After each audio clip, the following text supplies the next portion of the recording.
I'm Catherine Diorio with CulinaryCurator.com, and today I'm going to show you how to make an olive tapenade and feta crostini.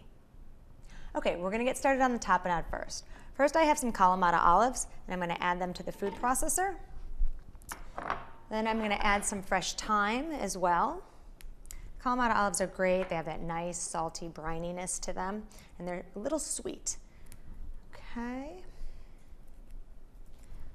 Then we're going to add some capers.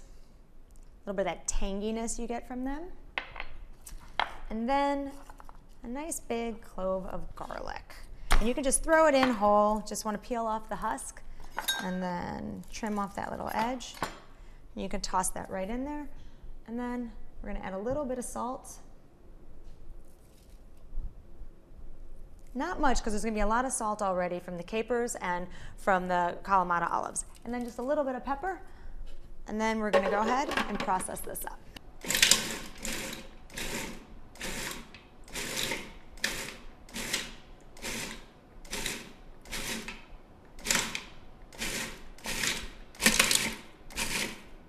Okay, so it's all finished being pureed.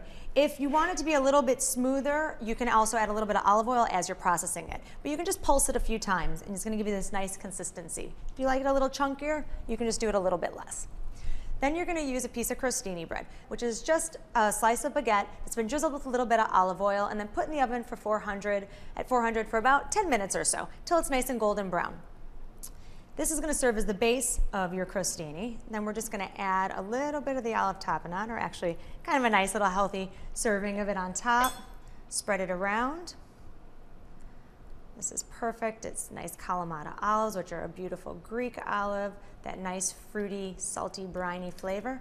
And then we're going to sprinkle it with a little bit of feta cheese. Again, that nice salty Greek cheese. And this is your olive tapenade and feta cheese crostini. I'm Catherine Diorio with CulinaryCurator.com.